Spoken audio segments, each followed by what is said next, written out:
May the 21st of 2024. Brenden Martin, our producer, we got a great show. Jordan Hill, 24/7 Sports, covers Lost my Georgia like coffee. nobody else.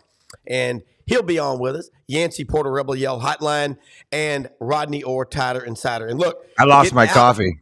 Well, you got to find that because you'll keep you awake. But getting out and about today, Clay's Smoked Tuna will be located there from 11 until 2 p.m. at the Regional 1 I'll Med be there. in Memphis. They got smoked tuna, smoked salmon, smoked chicken, salad. They've got great, and they've got a mobile food truck, and it's Food Truck Tuesday. They will cater. It will go anywhere you want Roger. them to. Deliver that to Clay's my Smoked house. Tuna. It's great stuff. Okay. Mobile Hey, tuna. It's right. Mobile tuna. Smash the subscribe button, bottom right-hand corner. Allow notifications, Android and iPhone. Here comes the show. Mobile. Here comes the judge, folks. Here we go. Here comes the judge. That's right. Flip Wilson.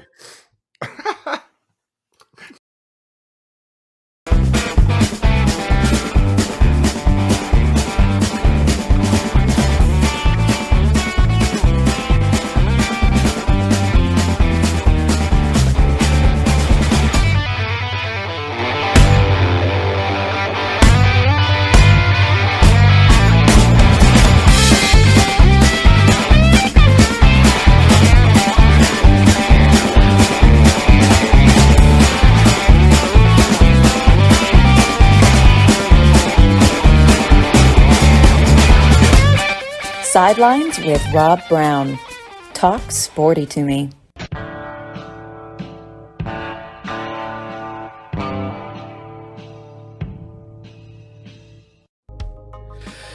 Jordan Hill, I'm telling you what, there's never a time off, and appreciate you joining us this morning.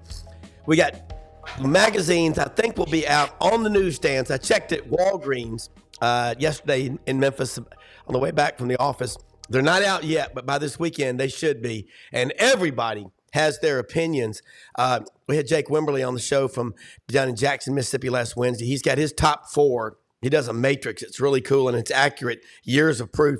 Georgia, Texas, Ole Miss, and Tennessee. So Dogs also keep getting in our polls of the top quarterbacks. The number 1 quarterback, Carson Beck. When was the last time?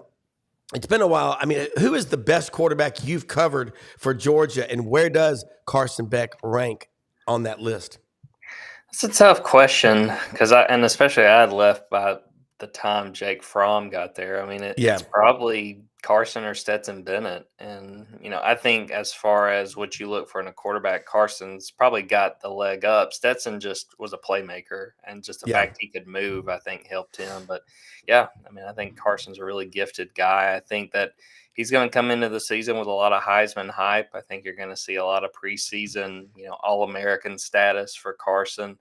It's building up for a really interesting year. And someone was asking me on Monday just about, do you think we'll see a big media blitz from Carson trying to get a lot of attention, for the Heisman, for just all kinds of awards? And I said, we'll probably see him in Dallas at SEC Media Days, but I think other than that, you probably won't see a ton from Carson. You may see maybe some stuff related to the College Football 25 game since he's on that deluxe edition. But, my point was really, Georgia's got a tough enough schedule. They don't really need to build him up right now. That you play in Tuscaloosa, you play in Austin, you play in Oxford. Whatever you said in the preseason, I don't think is not really all that necessary, because you'll get a lot of attention from what you do in the season. Well, he reminds me a lot of Marcus Aurelius and the great Roman emperor and the group of smart people called the Stoics. He's very calm. This is his 4th year in the system at Georgia. I think he is the definite alpha male leader on that team. Agree or disagree?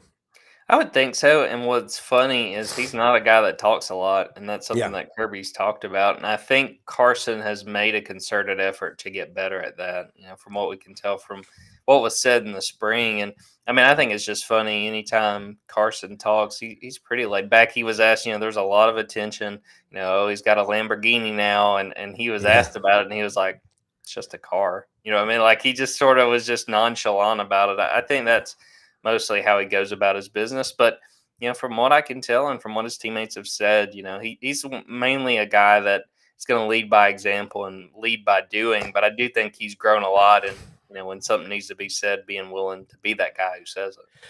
Yeah, I like him out of Jacksonville. I think all three quarterbacks in the quarterback room at Georgia are from the state of Florida, and there's just so much talent down there. All right, now next question. And the last 1,000-yard receiver that Georgia had would have to be Terrence Edwards from Sandersville, Georgia, Washington County High School. Robert Edwards' cousin or brother, and Takeo Spikes came from that school. There have been some really good players. Is Georgia more likely to have their next 1,000-yard receiver be a tight end or a wide receiver? Because Brock Bowers from Napa, California, got really, really close. How close was he to 1,000? And if there was some malfeasance in the accounting, could he have gotten to 1,000? Oh, yeah, I forgot about that catch he had. That feels like something would have happened in high school football, Rob. Yeah, exactly. A couple more yards in some of those non-region games. No, oh yeah.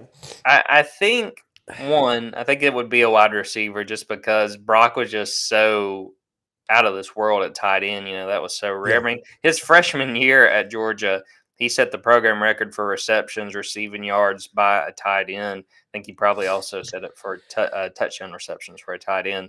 But, I've kind of come to the belief after, Brock not setting that record. And I think if he stays healthy last season, he probably gets it. But he gets hurt against Vanderbilt in mid-October, and it kind of knocked his chances of doing that out. I don't know that we're ever going to see a 1,000-yard receiver for Georgia, but I don't see that as a negative. I think that just shows you they are very intentional about how deep they recruit at wide receiver, and they rotate guys a ton. I mean, there's guys, like Colby Young and Rara Thomas. They play the same position. They're both X receivers. Rara may get beaten out by this Miami transfer, Colby Young, but I still think Rara is going to make a lot of plays, and I think he's going to be involved a lot. So I think Georgia has basically willingly kind of moved away from ever hitting that 1,000-yard receiver. I mean, it would have to be someone super special, and I mean, it's entirely possible. But I think they are fine spread the ball out a little bit more and getting other guys involved. And, I think that helps them when you look to future recruiting classes. You can sell to guys like, yeah, we are deep, but look how many different receivers we play in a given game. You can come here and you may not start right away, but you still have a chance to contribute early on and still make an impact on this offense. Well, if you think about it, look at the stats. I remember a few years ago hearing a stat. There had been 8 times when an opponent had passed for more than 400 yards against Auburn, and Auburn's record in those games was 8-0. Now, let's think about this. If an opponent rushes for 400 yards on you, you're probably 0-8. I think that's the demonstrative statement there, what you said about Georgia. It's like, you may not see it, not anytime soon, but I also want to give you credit for identifying a guy that I think is going to have a really good career, kind of like some of those Patriot wide receivers, is Ladd McConkey, who's got one of the great names. I mean, he's bound for Hollywood. Liam Neeson, when he steps down and quits sending his daughter to Paris alone, Ladd McConkey will take over. And maybe he'll send her to Athens alone. I don't know. But I think you identified him, and his combine numbers were like a 4.3 and change. Incredible. Let's talk about the running back situation. We know Etienne from Florida is up there, but Georgia typically is one of the deepest running back rooms in the country. Kind of expand on that. Yeah, for sure. I mean, I think that you're going to see a running back by committee again this season. I mean, Trevor Etienne is very clearly going to be the starter. Roderick Robinson, I thought, was the most impressive of those guys that have come back. He looked great in the spring. He's just going to be a redshirt freshman this season, so he's got a chance to really shine. Branson Robinson's the big question mark for me. He's a guy that got hurt in fall camp, had a really tough injury, working his way back. Hoping next week when we're down in Destin for spring meetings to ask Kirby just how Branson's coming along. He dressed out at the spring game and did the pregame stretches, didn't play, which I don't think was a surprise. But to have him out there even suited up, I thought was a good sign for the recovery. Lost Andrew Paul after the spring. He transferred to Jacksonville State. And then you got 3 freshmen. You got Chauncey Bowens, who was one of the early enrollees. He looked pretty good in that G-Day spring game. And then you got Nate Frazier, and you got another running back as well coming in who are going to come in and try to make an impact right away. And Dwight Phillips Jr. is the other running back I was trying to think of. They have a ton of guys, and I think it's going to be a situation where you're going to get Trevor a lot of touches. Roderick Robinson, like I said, I think he's going to play a bunch. And then I think you see where Branson Robinson is health wise and see if one of these freshmen can break out and show you can count on them to play a little bit. Well, the freshmen that are coming in, and you get the luck, you and Jason Caldwell, both of y'all work so you know Jason well. I mean, y'all are two of the best in the business. And you don't drink the Kool-Aid. And that's what I respect so much about you. And you see so many players in these camps, and you're recently married, and you're going to end up having a big family. Get it in while you can, all those road trips. I mean, but talk about the level of talent in Georgia now compared to where it was 10 years ago, and the running backs in the state of Georgia that you're seeing. Are less kids wanting to be a running back? Yeah, I mean, I think when you look at the talent in Georgia, it's really interesting. Just in the last decade, you look at somewhere like Gwinnett County and how the population has exploded, Yeah. but it does present a challenge for Georgia because a lot of those guys didn't grow up in Georgia. They didn't grow up going to Georgia. They didn't grow up watching Georgia on TV. So it's a little bit harder to convince guys like that to just stay home and go to the home state school because they moved around but yeah, I mean, I think the talent is still top of the line. Per capita, Georgia's one of the best when it comes to high school talent. And yeah, I think this is a really interesting year when it comes to running backs in this state. I know Lee County down there, they've got a really good running back that Georgia's been looking after. There's a lot of talent in this state again. It has been fascinating to me in the last 4 or 5 years to watch some of the neighboring states. North Carolina has gotten a lot of credit for the job and the boom that they've had, and Georgia just took advantage of it, getting guys like Jalen Walker, Jamal Jarrett out of North Carolina, and then even going back, Jordan Davis. Got to mention him and Charlotte, getting him out of North Carolina. And then, Rob, I've been impressed just the last few years with what Alabama has done, the state of Alabama. I mean, coming out, I think that was a 24 class that for a few years people had pegged as watch this class. This is going to be a special class.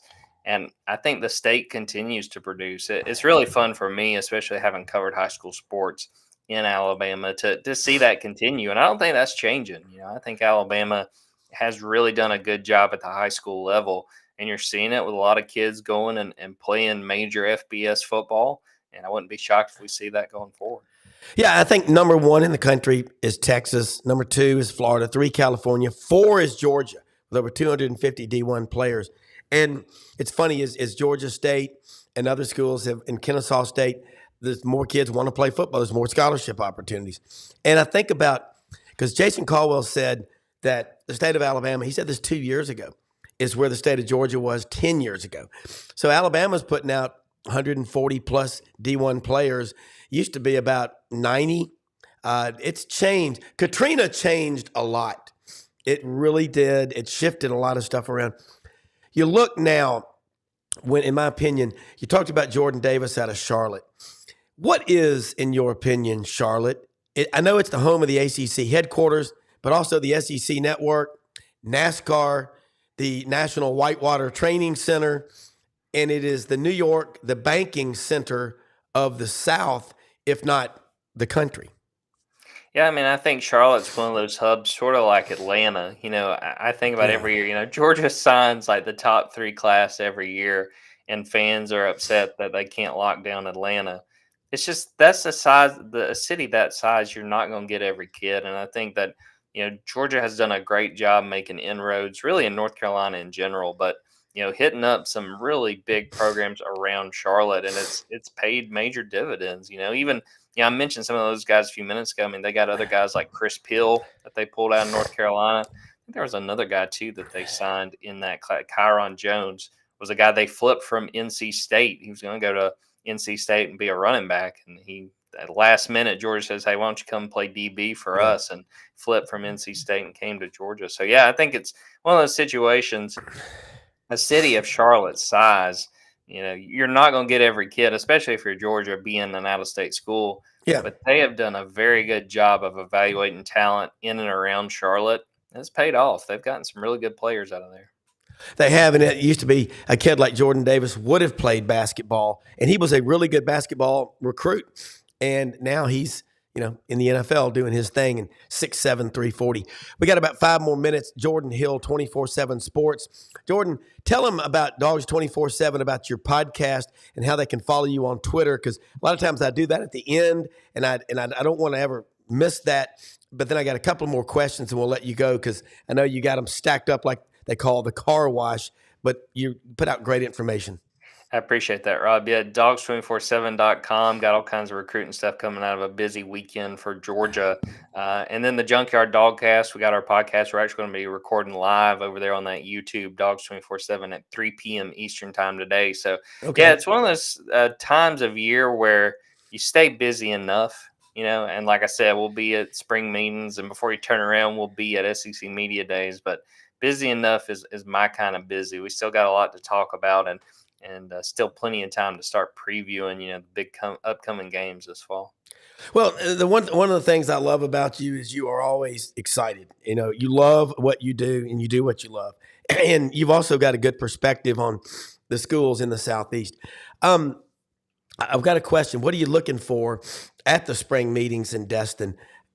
You think there'll be vote about going to a 9 or 10 game schedule now that Texas and OU, well, July 1st is the official date, but they're going to want to go for a bigger schedule. I think it's some of the other schools that were scared because they got to have that 6 to get bowl eligible.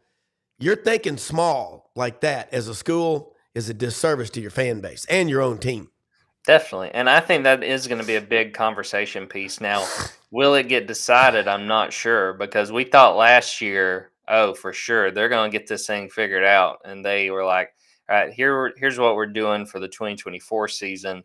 And then, it's been a little while later since we figured out they're basically sticking with the same schedule and changing up home and away for 25. So that's my big point that I'm going to be watching. There's other conversation pieces that I'm intrigued to just hear what is said. There's been talk about getting rid of walk-ons with new NIL. There's a lot of talk about, player compensation and what that's going to look like going forward. So I think as far as SEC specific, that 2026 schedule is going to be a big talking point. But I think there's going to be a lot of college athletic related conversations again about, how players are paid, and walk-on situations and things like that. There's probably other stuff that's going to come up that's SEC based, but I think a lot of it's going to be about just the current state of college athletics and what the conference wants to do going forward. Yeah, and I think it will be fun. If you have a 9 or 10 game schedule, you think about in 2020, the year of the virus, that was an incredible season because every weekend you had a conference game and it just automatically carried a lot of weight. But you play a couple of non-conference games. Hell, Georgia could play Georgia State. They could play Kennesaw State. I mean, I think there'd be Georgia's like Auburn and Alabama. They're going to sell out because their fans are going to see them play.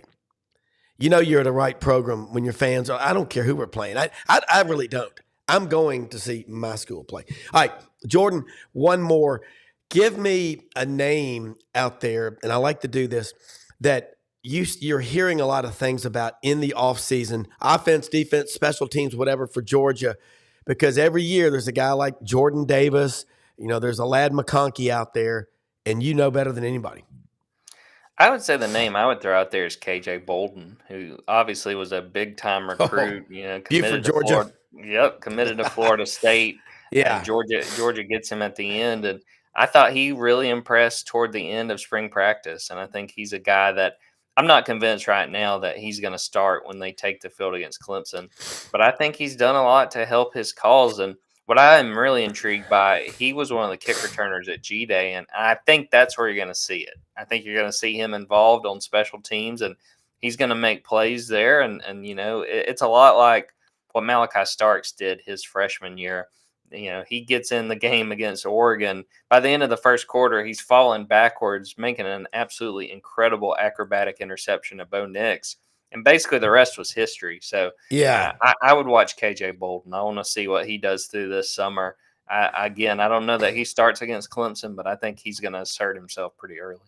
Yeah, Malachi Starks was a just stud from the day he got to Georgia. And that Buford program, that's a hard nut to crack to get players out of there. I mean, they it's about, 8-minute drive from the Mad Italian over in Dunwoody. By the way, that's a great place to eat, the Mad Italian. I love it. But it'll be fun to watch. I agree with you about KJ Bolden. He is an elite. I bet he's a top 6, top 8 player in the country as a freshman.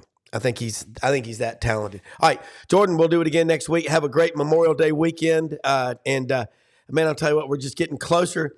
You know what? We're getting closer to media days. First off, we're going to have the football magazines coming out in the next week. So next week we'll talk about them. Thanks so much. Sounds great. See you guys. You bet. All right, Brenden, and to people, I know we have a lot of people that, they watch the show live, but they also watch it on their commute. Thousands. And you could be watching, and you could be driving on the interstate in your commute to and from work, or say to and fro. And or as they say in the country, they say it a lot down here in Arkansas and Tennessee, whatnot and such. I don't know what whatnots and such are, but it's big. The same as like yada yada yada, and it's the same as like is what it is. Like every part of the country has a version of whatnot and whatever.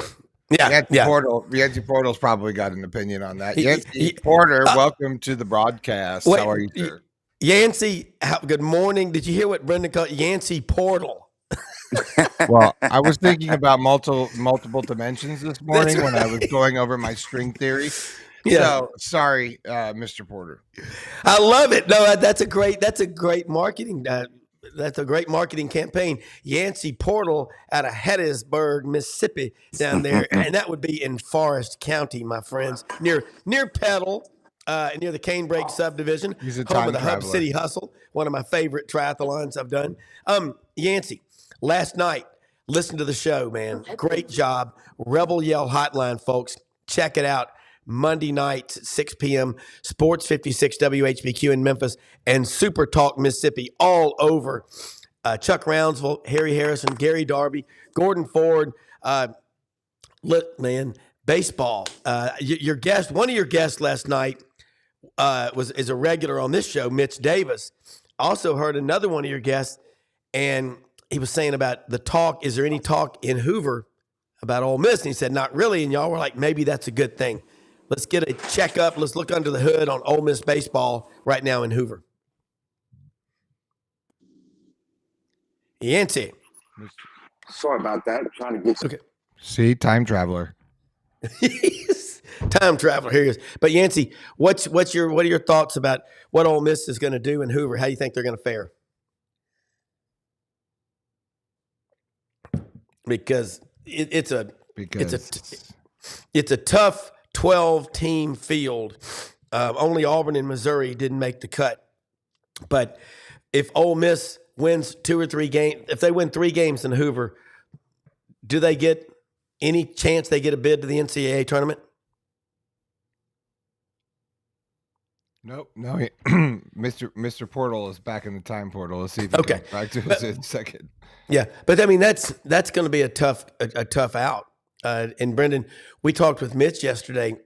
Yeah, and you've got Kentucky, Tennessee, Arkansas. Tough. It is. It's a brutal Texas A&M. Yeah. Arkansas is a team. Their fans are so starved for a championship. Well, first off, what fan base is not starved for a championship? And I'll tell you something. They're like eating great steaks, great seafood, whatever. They never get old. Okay. That's the bottom line. Unless you leave them out from the fridge. Yeah. But I think this is where I get interested more in baseball for especially in the SEC. Because I've been in Colorado and growing up, I've been out and worked college baseball World Series in Omaha.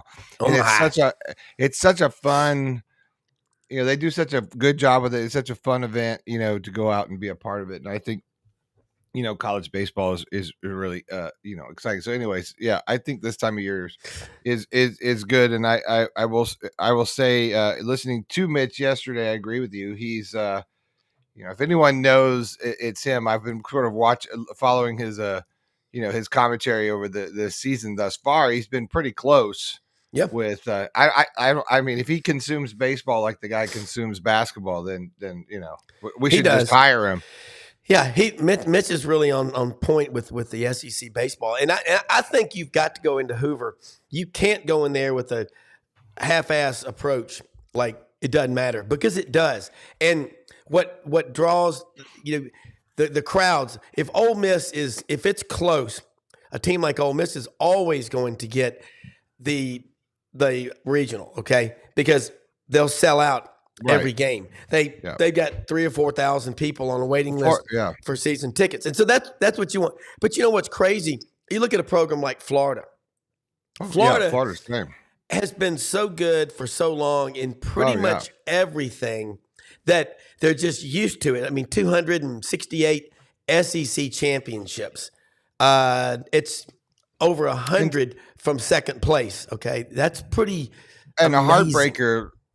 Sort of a heartbreaker season last year, to sort of fall short after the run that they were on, and I went to a lot of the home games. There's Mr. Portal. Okay, bring him back in. I went to a lot of the home games, but Ole Miss and what's going down there in Mississippi State. Hey, Mr. Portal. Yes, sir. Are you back with us? I'm here. Are y'all able to hear me clearly? We got you. But we were just talking about Hoover. Back from time travel. Hoover's a big deal, and I listened to Rebel Yell Hotline in my truck last night, driving all over Memphis and East Arkansas, and I was listening. Maybe there's not so much talk about Ole Miss this year. You go back 2 years ago, they won a national championship, and y'all talked about you don't have guys like Elko and some of the other guys that have been in the system for 3 or 4 years. You got a lot of guys that have barely been there. Expand on that, because that's got to be a problem, I would imagine, at every SEC school, and how you manage it means everything. Yeah, I mean, Bianco is really, his program's all been about developing players throughout the years, and now we're in this new era where you have players coming in and out of your system. And I just think it's, it's been hard for him to adapt to this new era, to be honest. We got it kind of reminds me a little bit of like Dabo over there at Clemson in football. I just think that Bianco likes for players to be in the system 2 or 3 years and develop them and learn through the ropes. And now you're not able to do that. And I don't know what he's going to be able to do to adapt to this new era. And it might be too little too late after this year. We'll see if he gets another year or not. But it's been rough. All right, let's think about that. The portal is really big, obviously, in football, just more numbers. Basketball, same thing. You look at your pitching staff, that's what gets everybody. My theory is too many of these kids have been playing baseball for so long, their arms are worn out. It's kind of like the running backs that used to come to the NFL carrying the ball 30 plus times a game. Now everybody wants this running back by committee. So if you're the all-time leading rusher at a school in the Southeastern Conference, you can probably hold on to that record for a long, long time. Yeah, there's a lot of truth to that. Ole Miss lost their top 2 pitchers. Their Friday and Saturday guys before the season started. Lost their setup guy before the season started. And that threw them in the loop. And we saw that happen last year as well. They lost some important pieces to the puzzle on the mound for them. And they were not able to overcome it. And the same thing happened this year. When you lose your Friday and Saturday guys a couple of weeks before the season starts, it's tough for anyone. But you got to have the depth, so that's part of roster construction. How much money are you going to spend on your top couple guys? Do you spend more money on having solid pieces for depth? Again, it's been hard for this staff, I believe, to adapt to the new portal era and the NIL era, and how much money you spend at players in certain positions, and do you go for superstars at the top, or do you go for depth, towards the bottom? It's just, I don't have all the answers, but what they've been doing the last couple of years has not been working. Well, it hasn't, not the last 2 years, and it's struggle at LSU this year after winning the national championship. Of course, there's no Paul Skenes there. Mississippi State has shown more signs of life than any of those two, but they won their title back in the summer of 21. College baseball, the SEC is going to have, I would think, 8 or 9 at least play in the NCAA tournament. You think there's going to be more? Possibly. I mean, depending on the SEC tournament. The SEC tournament, it counts just like a regular season game. So a lot of fans think that the season is over once you get to the tournament, but that's not true. When the committee gets together and they're going over your resume, let's say hypothetically you're 15-15 in the regular season, and you win 3 tournament games and you lose 2, your record is 18-17 on the board when they go over your record. So, there's a lot of teams. You take Florida, for example. You take the LSU, for example. If they have a good tournament, you can get as many as 10 or 11 teams in the NCAA regions. Yeah. Outside the SEC, who's the biggest threat? Big 12, ACC? Conference-wise or team-wise? Conference-wise. Yeah, I would say Big 12, ACC, your normal kind of players. Those 2 would be your safe bets, but it's the SEC and everybody else. Yeah. Yeah, it's going to be fun. Hey, how you fight is how you live. Rumble Boxing. Love it. 1835 Union Avenue, Midtown, Memphis. I like that. How you fight is how you live. All right, got some questions on football right now. And it's going to be the pressure and the momentum is going to be just building up every day as we get closer and closer. Football magazines will be coming out this weekend, Yancey. I'll be up on the Spring River with a lot of people. A lot of them are Ole Miss fans. And there's 2 camps. There's people that are like, well, they haven't ever been to Atlanta. I'll believe it when I see it. You can say that. But then, well, it's different this time. Which of those camps are you in? Well, I always look at you got to start at two things: your head coach and your quarterback, and yeah, they look very comfortable there. And then you look at the line of scrimmage, and they look very very salty on the line of scrimmage. A lot of veterans, a lot of experience, a lot of starters returning on both sides. Then you look at depth along that line of scrimmage, and that's where they really attacked the portal this year, getting much deeper, especially along the offensive line. They've been pretty deep on the defensive line for the last couple of years, but they added even more depth there. And then you look at corners. Somebody's got to cover all these great wide receivers around the country, and they've done a really good job there. When I say elite at corner, I wouldn't put them in that elite. When I say that might be the area that would be, if I were opposing coach that would try to attack Ole Miss the most, yes. So if they're corners, I think they've got 3 or 4 really good ones. If they can stay relatively healthy there at corner, they got a great shot. Yeah, I don't know if it's something. It sounds almost like a bullfrog is under there about every other word, kind of like. So you might want to reboot whatever. But because I want to get into this because Rodney Orr is going to be on here with us in a few minutes. But I'm looking at Ole Miss on the defensive line, and that's where I'm putting a lot of my faith in Ole Miss. That is such a critical area. and your front seven, you've got to be 2 or 3 deep. Last year on the line of scrimmage in Ole Miss's 2 losses, it was obvious they were deficient there. Offense, defensive lines, whatever. Injuries are part of it. But the loss to Alabama, as the game went on, Alabama wore Ole Miss down. But the real, flock of seagulls in the coal mine was 52-17 against Georgia in Athens. Flip the script, you got them in the vault this year.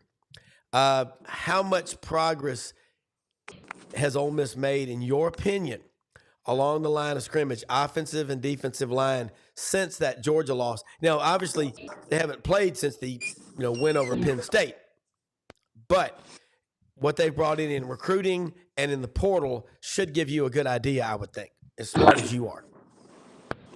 Yeah, I think again that's where they really attacked was on the defensive line. Excuse me, the offensive line Yeah. in the portal. They picked up 4 starters from other big time programs, including 2 from Washington. That had the offensive line of the year there. So they feel like that's where they really helped the team the most this all season is along that offensive line. Defensive line, I thought last year it had really good depth. They picked up a couple all SEC players over the all season from other schools. They didn't lose, but one really piece on that defensive line from last year. I think they're ready to go along the line of scrimmage. I really do. Now, do they have? Walter Nolan's projected to be a top 10 type pick, but he hasn't really shown it yet on the football field like just a dominant, the best player on the field. He tilts the field his way. That's what I'm really trying to see on that defensive line. They got a lot of really good players and a couple players that can go first round. But do they have that player that is tilting the field their way? We'll see. Well, you talk about 3 of the top 4 guys in the portal on the defensive line come in with Ole Miss. And I don't know, Yancey, if you want to reboot real quick and try to come on, I think it's like about every second or third word, there's kind of like a bullfrog, kind of like, and I don't know if it's something in the line or whatever, but I want to get into now on the offensive line because that area, that's the hardest position to find players. It just seems that was like a bullfrog. I don't know what it is. It's a blue jay on the line or something. I don't know what it is. But let me tell you what. Is Yancey, I don't know what it was coming in, but with the offensive line, you talk about you got 16 teams in the SEC with a starting 5. That's 80, and there might be 25 really good offensive linemen in the country if you look at the recruiting services, which we all do. So you've got to be able to develop offensive linemen, and you got to have a great coach in that offensive line room. I think that's, obvious. We're not saying anything earth shattering, right? But I think if you want to compete, you got to have offensive and defensive dominance, on either side of the ball for a lineman. Sorry, I was trying to get. Oh, wait, somebody's here. Don't know. It just says guest with no video feed. It's like a ghost feed. Someone's checked that, but we can't put them on yet. Oh, that's Yancey. We'll see. Hold on. Bodkin. Yeah. Here we go. Bodkin. Here we go. All right, Yancey. Mr. Porter. Let's flip over to the offensive line because you look at a guy like Matt Luke. He went to Georgia a couple of years, then he stepped out for a couple of years, and he's back at Clemson with Dabo now. Let's talk about the offensive line coach at Ole Miss, and what do you think about that room? If you can't develop them, it is such a hard position as it is, but if you're not developing them, it puts the whole team at risk. I can't even imagine. That's the problem. And I look around the SEC. But you're right though, because look, it's size too, right? You're not just developing talent. It's so much is always, I think, sort of forgotten about with the everyday fan that that the training room is everything, and what happens in the off season obviously matters. And these offensive linemen not only have to be huge, but you have to be it's like the dancing sort of elephant sort of thing in the cartoon. They have to be agile. A lot of these dynamic offensive, and they have to be smart. And a lot of these guys don't get developed that way in high school. They're just big, and they go up and they just throw elbows up, and they just don't understand the complexities of some of these offenses. So I think that's more one of the it's the football IQ that really matters with a lot of these linemen, and if you don't have it, you're not going to compete in the SEC. It's plain and simple. And that's why teams like Oklahoma that came in right away identified that that's what they needed to do to get better and to get bigger and to compete in the SEC. I actually agree with you, Rob, that I think Oklahoma will be sort of of the two, Oklahoma and Texas. I think Oklahoma will be sort of the one to watch, because I think they're going to be. I've seen that team my whole life, especially in Colorado, watching that football. I got a lot of friends that are Boomer Sooner, so it'll be interesting to watch. And shoot, I was there when Florida beat them for the Natty, so I was on the sidelines for that, running on the field, so that was also good to see Boomer Sooner go. But they play a different kind of football out there. Okay, Yancey, when you're back with us, jump in. But I tell you, technical difficulties part of it. But everyone's got their issues. The 2008 Florida-Oklahoma game, in the 5 games prior to playing Florida, Oklahoma averaged just under 60 points per game, and Florida held them to 14. Yancey, let's jump back in on the.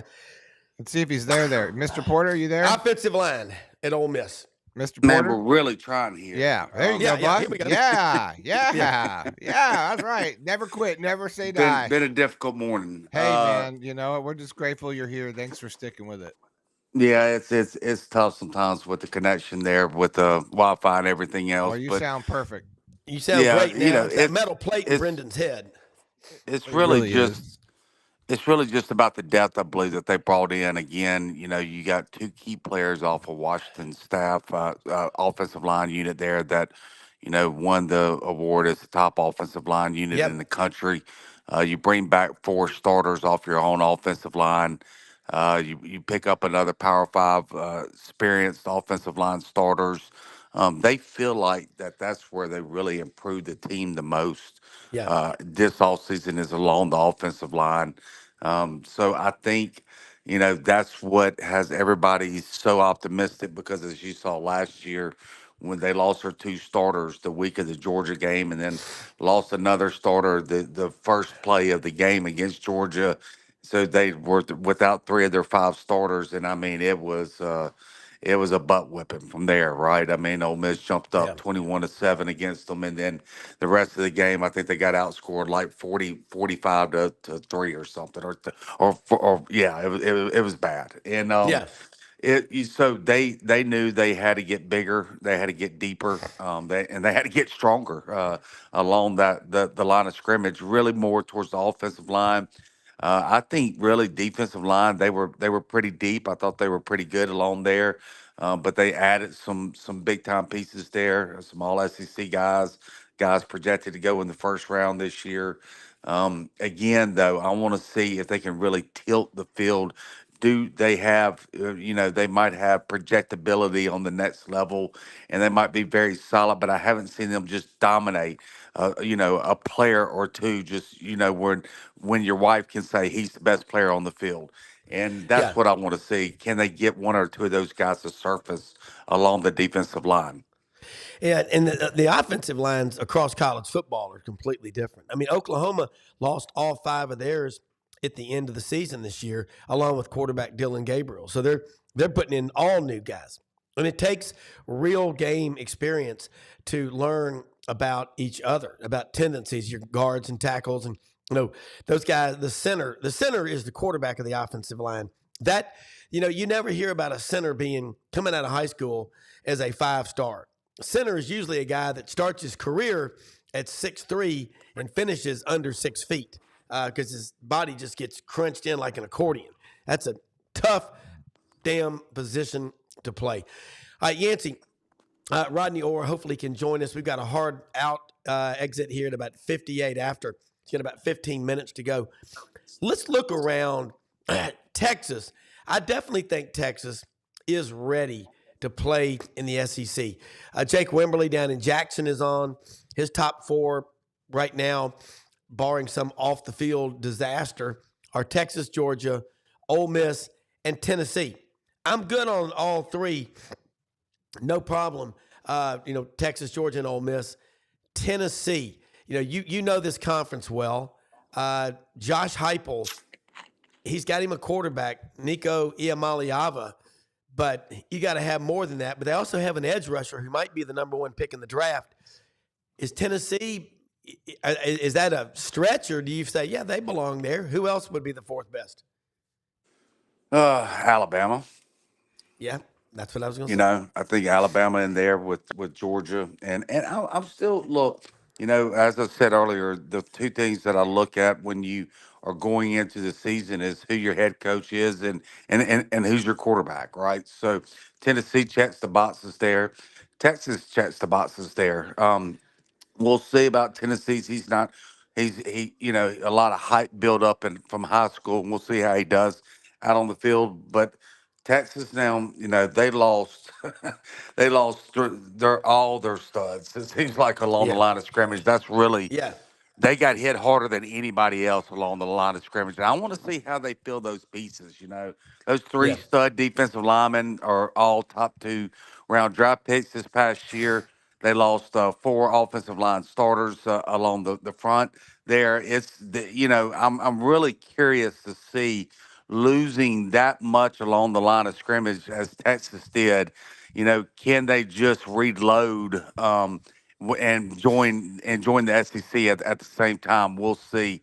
If there's going to be one that has a stumbling block to me, out of Ole Miss, Georgia, Texas, and Alabama, I suspect my suspicion is that Texas will be the one that has a disappointing season. All right, Bo Davis, defensive line coach, also has left, and he's at LSU. That's And right. that was a right. The heart and huge, soul. yeah, huge deal. Yeah. Now, Ole Miss has got to take a trip down to the Swamp. Let's talk about that. We all remember, was it September 29th, 2008, when Ole Miss beat Florida and Tebow gave his speech about they'd never lose again. That's an incredible venue in college football. Lane Kiffin has got to be loving all this attention. But let's talk about that matchup and some games that you're really worried about with Ole Miss this year. Well, I'm definitely. If there's one that I've circled that I'm worried about more than any other one on the schedule, it's Florida, without question. And everybody looks at me crooked when I say that, and they're like, "What about Georgia?" Well, you know what you're going to get out of Georgia, right? I mean, you can Yeah. lose to Georgia and still make the playoffs. But let me tell you something: that the talk down there, and it's going to heat up in the midseason. It's going to be all about Lane Kiffin down there at Florida, and that Florida staff is not going to like that too much. And they're going Yeah. to be catching them towards the end of the year. That staff down there is going to be fighting for their lives, their coaching lives, and they're going to have that game circled against Ole Miss. And there is going to be a lot of hype built up around it.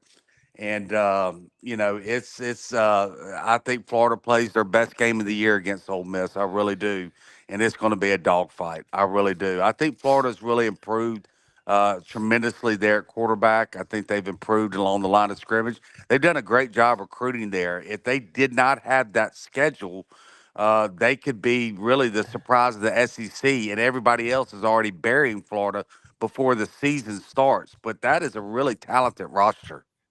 Yeah, it is. Isn't And that where you want Yancey, to? But don't you want, Nancy? Don't you? In a lot of ways, if you're a head coach, I think you want to start there. It's a good place to start for the locker room. Hey, we're not supposed to. Nobody's expecting you to do anything. I think for once, Florida's starting a season with not sort of expectations of like going to win the national championship.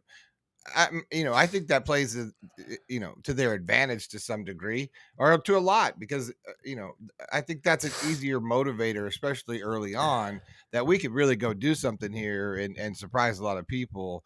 What do you think? Yeah, I mean, you look again. You always start with the head coach and the quarterback, right? And what has really hurt Florida these last few years has been quarterback, and they've gotten much better. That spring game showed me that there's been tremendous improvement there at quarterback, and Well, yeah. they weren't bad at the other areas, but when Well, Mertz it's all coming about your back. quarterback. Yeah, Mertz Yeah. coming back, I think was a big piece of this. We talked about that this year when he, signed early, and I think him deciding to come back early was, was also, huge in that department. And then obviously DJ Lagway coming in. I think we're going to see some interesting stuff out of the backfield. But my question to you is that we're talking offensive and defensive linemen, O-line, and Florida certainly has struggled immensely, and especially on both sides there. And we've gotten better. We've got obviously a new coach there. Do you feel like, I don't know how far do you dig into that, but we're talking about how that's the keys to success to win in the SEC. How do you think? How do you think Florida's looking for that, because that was an issue to keep even Graham Mertz, who had a great season last season, healthy? Yeah, I think really the offensive line. I think I like their defensive line. I really do. But I think the offensive line is going to be the biggest question mark, so to speak, going into the season for Florida. If they can really hold bay and just be solid there, they've got a chance. Again, it's all about that schedule right now. But here's the deal about schedules: that's preseason projections on what a Correct. team is supposed to be. Right. And as we know, 50 to 70% of the teams that are projected to be at a certain level end up being another level. So Yeah. that could change Especially now. drastically. Yeah. Yeah, I mean, they're talking about this being the hardest schedule in the history of college football. No, it's On not. paper, preseason, right? It looks very daunting, but how do these teams actually play this season is another question mark. I think really, to me, when I'm looking at Florida, I would think that the offensive line would be the biggest question mark. Just like I said with Ole Miss, I would attack them with the cornerbacks. Because I still want to see how that depth plays out there at corner. I would really attack Florida on the offensive line. Well, Yeah. my take on it is exactly that. Here it is, May 21st. It's easy to look at that schedule because you're assuming automatically that all the prognosticators are going to be 100% right. There's an old That's right. saying in the technical market analysis in the stock market: it's hard for everybody to be right at the same time, okay? That's just not how it works. Florida's schedule is not even close to being the toughest schedule of all time. It's not even, for someone to say that Well, we don't know yet. is malfeasance, because Yeah. no, you look at a schedule that some of these SEC teams play, they beat 4 or 5 or 6. In the case of LSU in 2019, they beat 7 teams in the top 10 or higher. Okay, that's the toughest schedule I've ever seen. So you can't even, Florida's schedule. It's because Miami. Again, you're looking out of the rearview mirror. Central Florida, what have they done at the bounce house except create a lot of static and noise? Okay, what Give Florida themselves State, an award. yeah, they gave themselves an award. Yeah, if Auburn would have been interested when they played them, if Auburn would have been interested in that game instead of pissed off they didn't make the playoff, I don't think they're claiming a national championship. But that's just how I see it. But I just think Florida. I'm with Yancey, and I do believe Florida's going to be better. I mean, again, I don't see I a think personnel is going to be better. My issue is going to be, it's still play calling, it's still scheme. There's still no offensive core. I mean, there's not going to be an OC. So, and Billy's That's already concerned. Billy came out and said that. We talked about that a couple of weeks ago. So, and I know there's this, a lot of new positions that pop up now that it's hard for this guy to follow sometimes, because it's like statisticians and all these assistant to the assistant of the offensive line. It's a lot of that's ridiculous. And Florida is, I believe, still the biggest coaching staff in the SEC. It is. I believe it is. They have one. And I think that's been part of their problem, to be honest to God. I think we saw that early on, for Florida, and I think I've always said he's a great recruiter. He's a really nice guy. People like him. I'm not saying he's a bad football coach. I really am not. I'm just saying, I think after talking to guys like Urban Meyer, hearing comments from like Steve Spurrier and stuff like that, I asked Urban Meyer directly, would you won the national championship at Florida without Dan Mullen in your ear? He said no. He said, no, I wouldn't have won it. Dan Mullen was the key to his success, along his career. So, and he says, he needs somebody that's not caught up into the sideline, what's happening in the energy there, that's out of that sort of that third party perspective. And I think that's where Florida really could have gotten better. And what might be, sort of frustration from Florida fan, at least for me, is that you could have gotten them better. You had the resources, there were a couple of guys out there. So anyway, I'm disappointed but I'm happy to be wrong. Look, if resources and money were everything, Texas and Texas A&M would win national championships every year. Okay. Yeah. That they're not. You got to have it. I'm with Yancey about Florida. Well, first off, it's paralysis by analysis. You got too many people. Trim it up, lean it up, just make decisions. But I'm like Yancey. I'm with you. You look at that schedule now. Yeah, it looks tough, but a lot's going to happen between now and the time you play those teams. The way they play the week before you play them and the way you play the week before you play them has a lot to do with the matchups. People talk about matchups. What's most important is the matchups on game day. That's what matters. Like, you may be down to your second or third guy at the rush end, at the edge rusher. You don't know that. But I think it's fun. Yancey, look, got just a minute or two left here. I love what we're seeing, though, is that Oklahoma and Texas are coming in. It's making schools like Ole Miss push even harder on the gas pedal. I think it's good. But you look at Oklahoma; they've really improved themselves this spring in the spring portal, where there's not as many good players in the portal in the spring as there is in December, January period. But Oklahoma did an outstanding job there. Again, I'm really curious to see what happens with Texas. They lost so much along the line of scrimmage. They lost the heart and soul of their defensive line and players. And, as you mentioned, Bo Davis, arguably the top defensive line coach in the country, now over there at LSU. If Texas's problems was always the physicality of the game, right? I used to call them, two-hand touch flag football. That's what the Big 12 was about for about 25 years to me, right? Correct. They put up 55 points, look real pretty, and give up 48. Just not physical enough. And I'm really curious to see, Texas making that adjustment to the SEC. Now, we saw how they played against Alabama last year. They could do it, but they lost so much. Those three stud defensive linemen and Bo Davis. That's a lot to replace in 1 year entering the SEC, where you got to do that week in and week out. That's a team that I think that's set up to disappoint more than any of the others. It is. Hey, Yancey, we've run out of time. Catch him, folks. Great stuff as always. Rodney Orr got caught in traffic with rescheduling. Hey, that's the off season, man. We're doing this every day. Hey, go out and make great things happen. God bless you. Follow all of our sponsors on our website, sidelines.live. See you in the morning.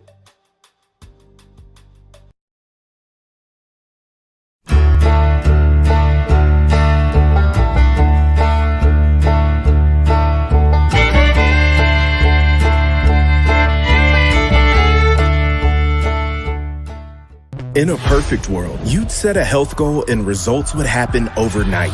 In this world, the real world, it takes time, dedication, and the right support to achieve your best self. The Vitamin Shoppe health enthusiasts are here to make sure you're not wasting a single moment on the wrong supplements. From the highest quality sports nutrition and superfoods to the most sought after trends, you'll find a huge variety of science-backed solutions for every goal.